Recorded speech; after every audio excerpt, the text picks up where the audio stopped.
parte de nuestra... Sí, tercera, la verdad es un gusto estar así y en temas interminables. El tema interminable. El tema interminable. Bueno, para continuar en el tema, yo estaba en que todos somos ciegos y nos hacemos, además nos hacemos los ciegos, para no ver nuestra catorcena de defectos que tenemos. Pero eso sí, para ver lo del esposo, para ver la catorcena de la esposa. Porque de los hijitos, de los niñitos chiquitos, ok, sí tenemos que ver los defectos porque es nuestro deber educarlos. Ajá. Pero resulta que vivimos viéndole la pareja, vivimos viéndole los defectos, es que si vamos al restaurante, lo del dueño del restaurante que no hace la comida buena, el que nos sirvió que no es suficientemente atento, el de una señora que pasó por allá y gritó, es decir, tenemos en observación a todo el mundo para verle la catorcena menos la de nosotros. En ese sentido es que yo digo que somos ciegos. Yo estaba tratando de mirar una lista aquí de la catorcena que yo llamo.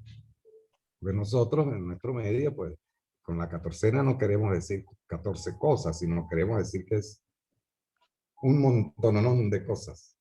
Este, entonces estaba tratando yo de mirar aquí una cosa que yo escribí acerca de la catorcena, donde nombraba muchas de esas. Le voy a nombrar unas poquitas de las cosas que llevamos todas las monedas por dentro. Traumas, abusos, todos llevamos por dentro algo de eso. Maltratos, todos hemos sufrido maltratos. Abandonos, carencias, ¿quién no tiene de eso? Sustos, y nos acordamos del susto y nos volvemos a asustar. Humillaciones y carencias que tuvimos en la infancia, que nos faltó esto, nos faltó aquello, no nos dieron este juguete o aquel. Malos ejemplos paternos y maternos.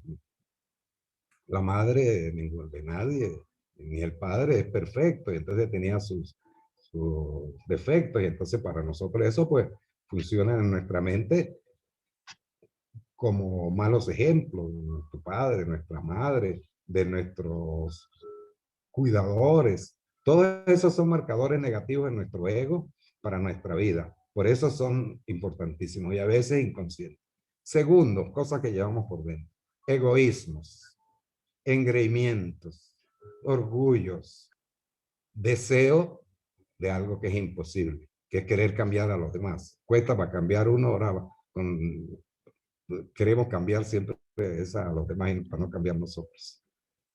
Mal genios, impaciencias, tendencias a ser en ciertos momentos mandones, tendencias a querer cambiar a los demás, obsesiones, bueno, incluso hay una enfermedad que es de una persona full de obsesiones y compulsiones, se llaman los obsesivos compulsivos, vicios, dependencias, mañas, resabios, iras, rencores, odio, algunos odiecitos llevamos por dentro, hostilidades hacia otras personas, alguna hostilidad llevamos, deseos de venganza, por ahí nos gustaría vengarnos del fulano que nos dijo tal cosa y nos quedamos callados y resulta que ahora quisiéramos como responder.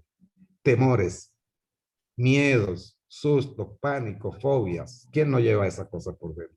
Tristezas, amarguras, desdicha, ¿quién no las lleva por dentro? Deseos no cumplidos, a nadie se le ha cumplido todos los deseos que ha tenido. Podemos llevar cargas u obligaciones que son pesadas, pero que son nuestras responsabilidades. Oh, yo en estos días he hablado así con personas que les toca cuidar al papá o a la mamá ya muy viejitos y con Alzheimer. No, qué carga tan dura y pesada. Es decir, que todos llevamos en la vida responsabilidades que son duras y no deseadas. Todas las personas tenemos errores del pasado, equivocaciones, faltas personales, defectos, y todo eso nos dan culpas y nos dan remordimientos y arrepentimientos. Y eso no es nada agradable sentirlo. tristezas, desolaciones. Y hay quienes llevan por dentro tendencias deshonrosas, tendencias innobles, tendencias indignas, viles, ruines, tendencias abominables en su forma de ser, aunque la mantienen por ahí ocultas. O otras tendencias así negativas, no honorables, con que se haya contaminado nuestro ego, y si el ego es el que está ahí en el ser, pues se ha contaminado nuestro ser. Entonces, de todas esas cosas tenemos, y somos ciegos para verlas. Entonces, ahí es donde entra en juego la meditación. Respetando mucho las religiones, pero las religiones pues tienen otra forma de ser, ¿no? Que es a través de uno ver esas cosas dentro de uno y dialogar con Dios, arrepentirse y pedirle perdón a Dios. Pero resulta que uno se arrepiente y pide perdón y tal, pero después se le vuelve a salir porque no eliminó esas cosas. Entonces, eso en todas las religiones. En este mundo oriental de la meditación, lo que se busca no solo es que las conozcamos, nos arrepintamos, sino que tengamos una forma de eliminarlas, de sacar esa basura que está dentro de nosotros mismos. Primero hay que conocerla, por supuesto. Por eso es que toda meditación bien llevada es un psicoanálisis. Tal vez algunos de los que me oigan, estoy seguro que sí, conocen lo que es un psicoanálisis. Yo me hice el psicoanálisis como 8 años, así tendría de 14 por dentro que limpiar. Y después me hice psicoanalista, el psicoanalista lacaniano, que hay freudianos de Freud, jungianos de Jung y lacanianos que somos los de Lacan. Entonces, todo eso es un psicoanálisis bien hecho. Lo que busca es que conozcamos las cosas por dentro, autoconocimiento y eliminación de, vamos a llamar la basura para hablar a lo rápido, o errores que tenemos por dentro. ¿Por qué? Porque todos esos errores que tenemos por dentro son espinas, pero no como uno cree que son espinas nada más para espinar a los demás.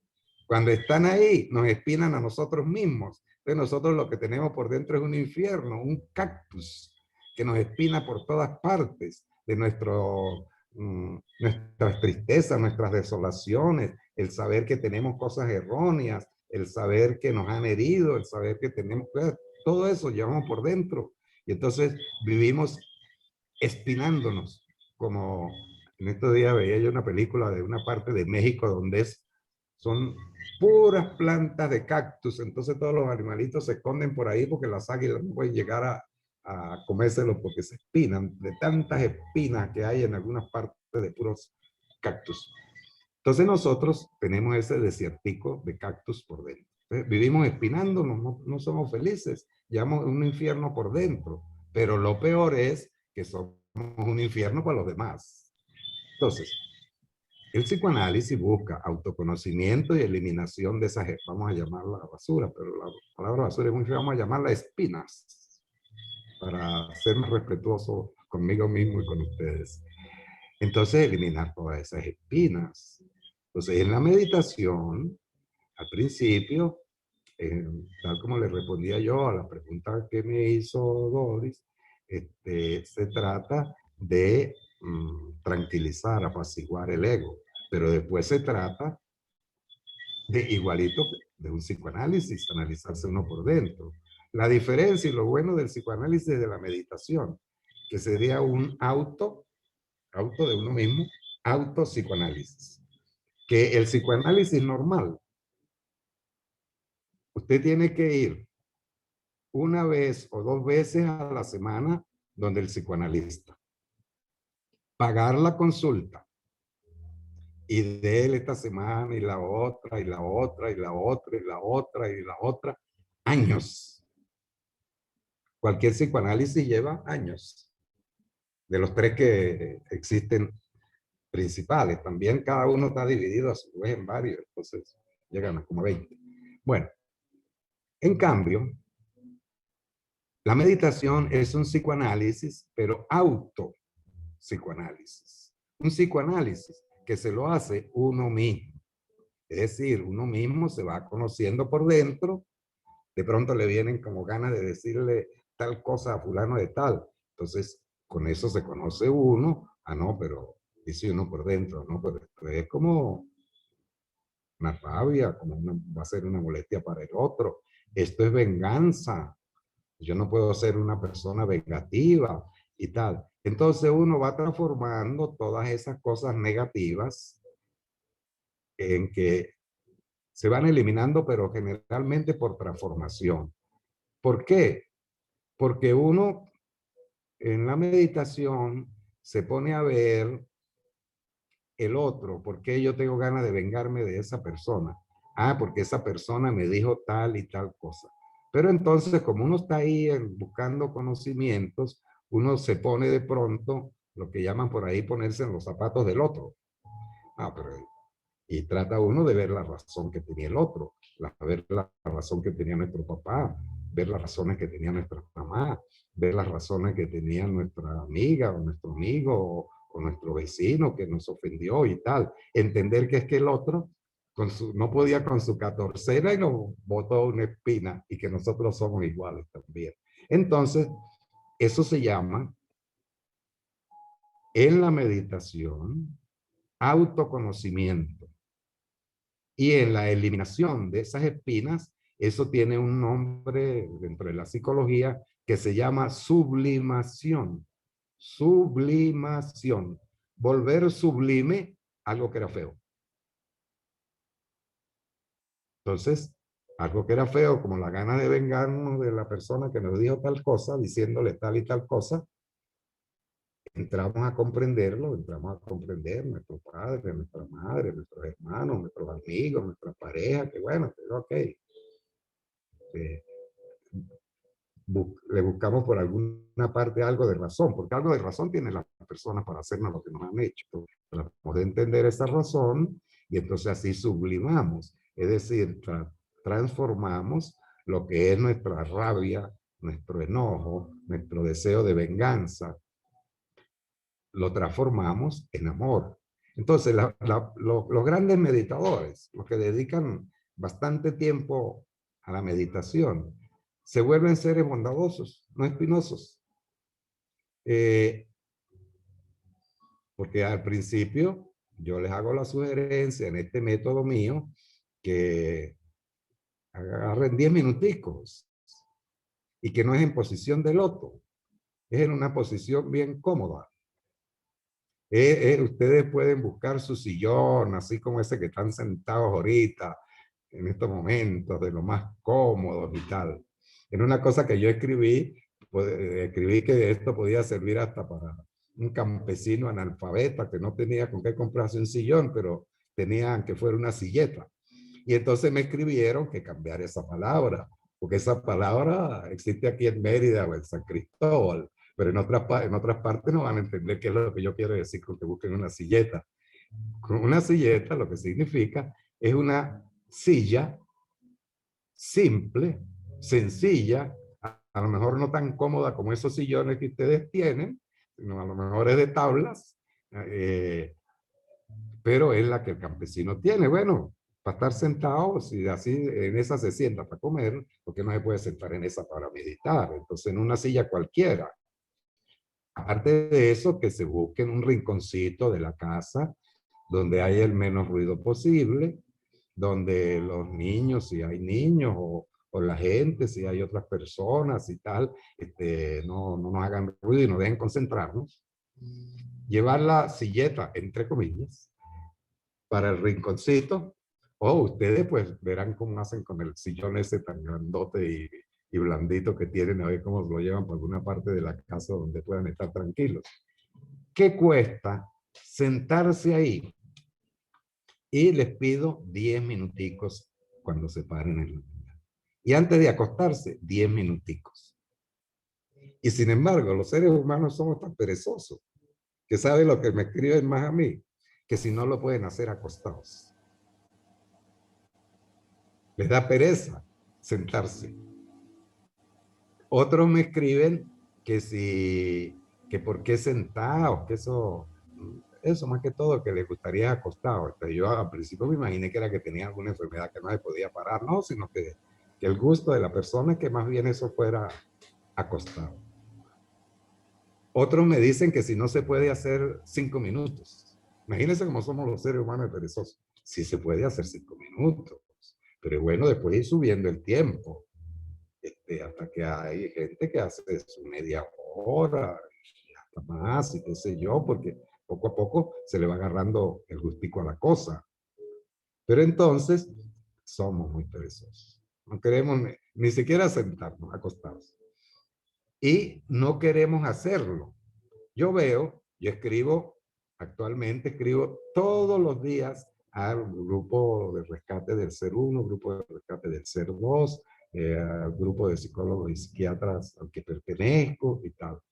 Entonces al principio mandaba escritos muy largos. Entonces me di cuenta que nadie los leía.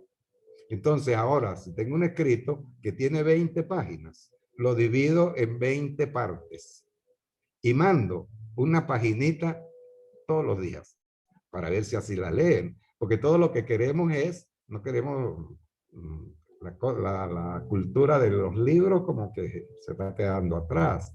Lo que queremos es pegarnos del telefonito y meternos en algún grupo al que pertenezcamos y leer una cosa y otra y otra y otra y leemos 20 cosas en este grupo. Y nos metemos al otro y leemos 10 cosas. Y en el otro y 10 cosas. O sea, queremos cositas rápidas y cortas. Y yo tengo que adaptarme a los tiempos al día. Pero la petición mía, disculpen, no quiero molestar ni ofender a nadie, es que dejemos un poquito de pereza. Si queremos que nuestra vida se transforme, deje de ser el infiernito, ese infiernito que llevamos por dentro, deje de existir. Tenemos que hacer algún esfuerzo mínimo. Y yo se los he puesto al mínimo. 10 minuticos. Nosotros cuando meditábamos allá y en posición de loto, con el francés Yves Carrouillet, eran 40 minutos en posición de loto. Eso salía uno que casi lo que tenía era que buscar a alguien que le diera un masaje. Aquí estoy pidiendo que empiecen con 10 minuticos y en la forma más facilita, sentaditos y tal, y si nada más mirando por dentro. Y resulta que ahí todo va pasando. Porque una cosa, y con eso quisiera redondear lo que quería decirle yo, quería decirles hoy a todos estos que nos están acompañando, que eran 20, ya estamos 21 participantes, 21 almas, 21 mónadas, 21 conciencias están percibiendo esto. La idea mía es que practiquemos, resumiendo lo anterior. Pero resulta que en todo esto, de pronto, el más sorprendido he venido siendo yo. De que la gente, ok, iba allá al grupo mío, aprendía a meditar y cuando meditaban en las casas, les ocurrían cosas increíbles. No puede ser. Digo yo, no puede ser. Es decir, que la meditación da, ahora lo digo así, como una especie de contacto con el más allá. O sea que los seres humanos tenemos una posibilidad que desconocemos. Nosotros conocemos el primer nivel que tenemos los humanos, que es el nivel de tomar conciencia del mundo, nivel perceptivo. Tenemos el segundo nivel, que es el nivel imaginario, es decir, de que nosotros estamos en tal parte y nos vamos a otra parte y tenemos una imagen de lo que vimos antes. Nivel perceptivo, nivel de imágenes o imaginario. Pero pónganle atención a lo siguiente, que aquí por lo menos creo que todos tienen alguna mascota. Y las mascotas tienen lo mismo. También perciben el mundo. también tienen unas imágenes, porque si no, como cuando se les acerca un desconocido, no se van con cariño como cuando se les acerca a ustedes que son los dueños de la mascota, ¿no? Entonces, la parte perceptiva, percepción del mundo con los órganos de los sentidos. La parte imaginativa, imaginaria, de formarnos imágenes, eso lo compartimos con casi todos los animales, bueno, no con todos, pero por lo menos con los animales superiores, hasta con hasta con el perro y el gato. Pero luego viene un tercer nivel, que ese sí no tienen los animales, que es el nivel como seres humanos que nos da el lenguaje. Ese nivel, fíjese con lo que nos estamos relacionando aquí y con lo que ustedes se relacionan con todo el mundo todos los días, es con el lenguaje. Entonces, simplemente eso sí es típico, sí tipifica al ser humano. El hecho de tener un lenguaje, y resulta que nuestro lenguaje, eso no lo inventaron antier, eso tiene miles y miles y miles de años formándose. Entonces, cuando nosotros decimos una palabra, por ejemplo, teléfono, bueno, esa no tiene tantos miles de años, ¿no? Entonces, entendemos qué es lo que es un teléfono, ¿no? Y así con todas las palabras, pues. Pero hay unas que tienen la palabra papá, mamá, casa, comida, qué sé yo, eso viene de que el ser humano existe, ¿no? Entonces nosotros, cuando llegamos a este mundo, la cultura nos hace un vaciado de todo ese conocimiento. No es el del Elnis, que les hablé antes, pero más o menos. Todo ese conocimiento que está resumido en el lenguaje. Con aprender a hablar, mire, nos aprendimos como 100 libros de la biblioteca, nada más con aprender a hablar. Entonces, ese nivel sí no lo tienen los animales. Entonces, es el tercer nivel humano. Primero el perceptivo, segundo el de las imágenes, tercero el nivel lingüístico. Pero hay un cuarto nivel, es el que me interesa destacar, porque casi no lo conocemos, que es que nosotros tenemos un nivel de conocimiento revelado. Es decir, cada nivel de esos da un tesoro. El nivel perceptivo pues da el tesoro que tenemos de las cosas que hemos percibido en el mundo. El nivel imaginario del montón de imágenes de todo lo que nos ha ocurrido en la vida que tenemos, un tesoro también. Y el tercer tesoro, el nivel lingüístico, que uno lo tiene un tesoro más grande, lo que tienen un lenguaje refinado, estilístico, penetrante, que son, qué sé yo, saben manejar mucho ciertas palabras que nosotros, bueno, cada quien tiene su tesoro respecto a eso. Pero el que nosotros nos olvidamos es que tenemos también un tesoro de conocimiento revelado. Revelado significa de que de alguna forma sí existe un más allá. Y ese más allá se nos manifiesta. Pero nosotros somos muy conformes. Nos conformamos con que nos eche, en el caso de nuestra religión, de que el cura nos eche el cuento de que a Jesús, el más allá, se le manifestó de tal forma y de tal forma cuando lo bautizó su primo San Juan Bautista, que después, ahorita a que se acaba de celebrar el Pentecostés, que en el Pentecostés se celebra el que estaba la Virgen María, los apóstoles y 120 personas más. Y de pronto, el más allá bajó y se les manifestó a todos. Y a todos se les veía como una llamita aquí. Y les entró el Espíritu Santo y empezaron lo que llaman los cristianos, no solamente los católicos, llaman hablar en lenguas. Que empieza uno a hablar un idioma desconocido y si hay una persona que conoce ese idioma, sabe que uno...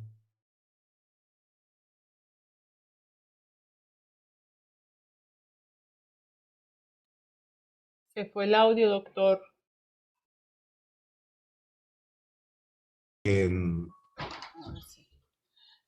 creo que, no sé, avíseme cuando llegó. Sí, Porque doctor, aquí... ya está el tiempo corto. Tenemos aquí una pregunta.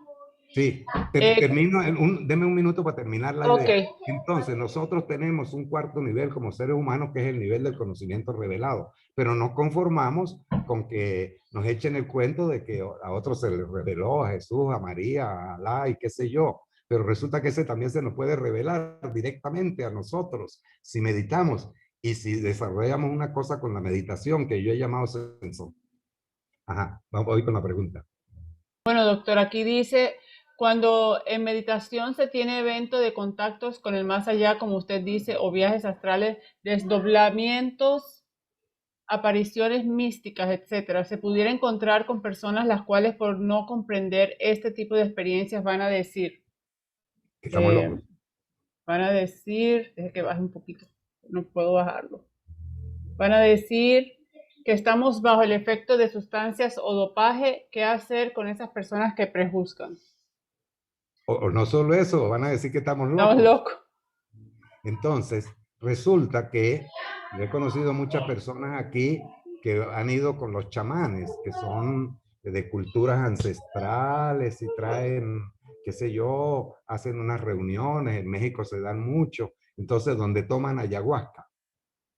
La ayahuasca o ayahuasca o yabé resulta que le da a la persona una nota en la cual contactan con el más allá, dicen ellos. Y lo que me han echado a mí el cuento, a mí me parece como que sí. Entonces,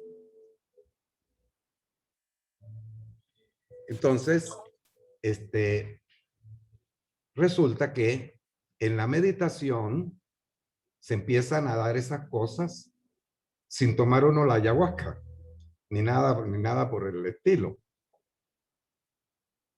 Entonces, el primer sorprendido fui yo, cuando armé grupos, que de pronto llegaban a echar un cuento de que habían hecho un contacto con el más allá.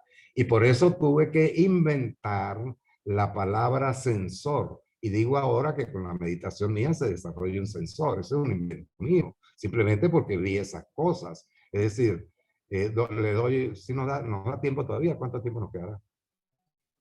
Para dar un ejemplo. No sale cuánto tiempo nos queda, ¿no? Bueno, por ejemplo, estamos en el hospital. Entonces ya habíamos empezado la charla, ya íbamos a ponernos a meditar y tal, cuando llega una señora toda apurada, eso yo lo cuento yo por ahí en uno de los escritos. Llega una señora toda apurada, ay, ay, ay, ay, oigan, oigan, señora, por favor, le dicen todo, siéntese, que estamos, ya vamos a empezar. No, es que yo quiero que me oigan, no.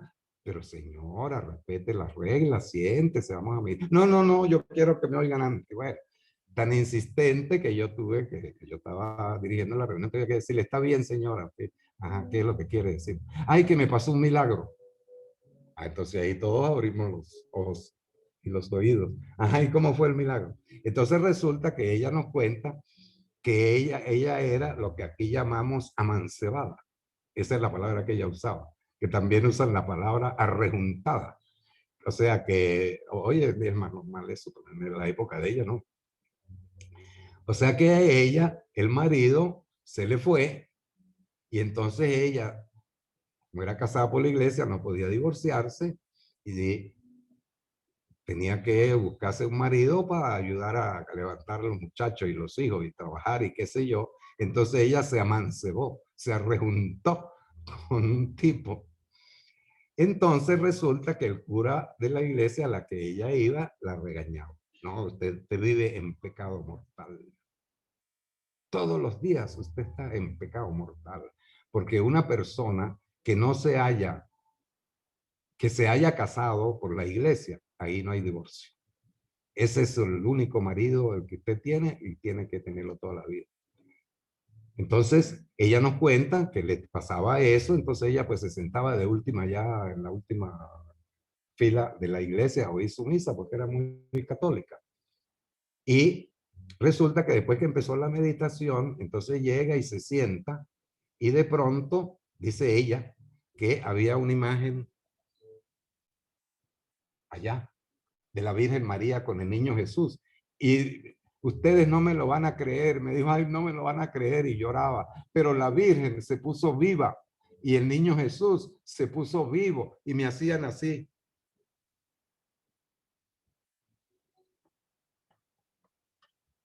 lo cual ella interpretó que así el cura no le permitiera a ella recibir los sacramentos ni nada y que la calificara de pecadora. Arriba, en el otro mundo, sí entendían la situación por la cual ella tuvo que graduarse de amancebada. Todos nos quedamos. Bueno, entonces, donde yo le digo que yo tuve que ponerme a inventar la palabra censor, porque yo sí le había oído a mi profesor de filosofía, profesor José Manuel Luiseño Guerrero, que escribió 20 libros y fue mi profesor, gracias a Dios, en Mérida de filosofía y mi guía. Él decía que es que uno, con ciertas cosas de lo que él hacía, que era, yo también hice eso, masonería y astrología, que uno desarrollaba una antenita. Y con esa antenita, uno se contactaba con un mundo desconocido. Entonces, la ayahuasca de los chamanes, como que lo que hace es que las personas echan su bebedizo y tienen la antenita ahí. Pero lo que yo me he ido dando cuenta es que con la meditación se desarrolla esa antenita. Entonces, como la palabra antenita, esa fue hablando privadamente, que él la usó del lenguaje corriente, pues no me gustaba mucho, entonces yo le puse sensor. Sensor es ahora en estos aparatos nuevos de la electrónica y tal, algo que recibe, que es como una antena. Entonces, un sensor. Entonces, en nosotros, con la meditación, se desarrolla un sensor. Eso es para yo poder explicarme todas estas cosas que le pasan a la gente que dice que contactan con el otro mundo. Entonces, no es un invento mío, ni yo estoy promocionando que la gente se contacte con el otro mundo, sino ha sido una sorpresa mía que le ocurra eso a las personas que meditan. Entonces, ahora sí creo en la antenita del profesor Iseñor Guerrero. Entonces, le puse el nombre de sensor. Entonces, por eso es que le digo que no nos conformemos nada más con respecto al otro mundo, con el cuento que nos echen. Pues siempre, según nuestra religión, pues nos van a echar un cuento de cómo los fundadores contactaron con el otro mundo o Dios contactó con ellos o con los santos. Sino que aquí todos, si practicamos la meditación, podemos por nosotros mismos, no porque nos echen el cuento ahí en la iglesia, sino por nosotros mismos, tener un contactico o unos contacticos con el otro mundo. Entonces sí los tiene la gente. O sea que la respuesta a la pregunta de Samar, si sí se dan esas cosas, es que sí se dan. Para mi sorpresa. Pero creo que la pregunta tenía otra partecita. ¿Qué hacía uno con eso? Que cómo hacer uno para que no lo llamen consumidor. Yo creo que esos contactos que se le pueden dar a uno, no hay que echar el cuento. Yo agarro el que Jung, fundador de la escuela junguiana, tuvo una serie de contactos y se enloqueció. Él estuvo completamente loco. Toda la vida tenía alucinaciones auditivas y toda la vida tenía visiones. Pero la solución que él consiguió fue muy buena. Tener una doble personalidad. Él mismo lo escribe ahora que se saben de libros ocultos que ya se publicaron. A uno la llamaba personalidad 1 y a otro la llamaba personalidad 2. Entonces la personalidad 1 era la de siempre para relacionarse con el mundo. Con eso daba clases en la universidad, con eso atendía pacientes, daba conferencias internacionales, etc. Y la número 2 la sacaba nada más en su casa, donde nada más tenía era visto nada más por los seres queridos. Ahí se ponía a hablar con sus voces, con sus visiones y tal. Entonces, ese ejemplo que nos dio Jung, si la persona tiene mucho contacto con el otro mundo, lo más conveniente es que tenga como dos personalidades, la normal y siga siendo normal con su gente, con sus amistades y qué sé yo, y le echen los cuentos que le interesan a todo el mundo, de los cuentos del día, a lo mejor de las noticias, de las cosas que hizo, de que en tal parte de aquí en Venezuela pasa eso, de que en tal parte los huevos están más baratos, de que en tal otro supermercado ahí están dando rebajas. Ok, las cosas corrientes del día. Pero estas cosas así extraordinarias, que las viva la persona. que sea muy cuidadoso con a quién se las cuenta, porque van a pensar eso. Así como Doctor, se puede lo hizo. confundir con esquizofrénico también, ¿no? Sí, o sea, enfermo mental que abarca todo eso. Por eso lo van a llamar o consumidor de drogas o lo van a llamar con trastorno mental, con algún trastorno mental. Y entonces ahí, pues, la esquizofrenia es uno de los tantos trastornos mentales que le pueden achacar a la persona que si empieza a tener por ahí visioncitas y cositas que, como las de Jung.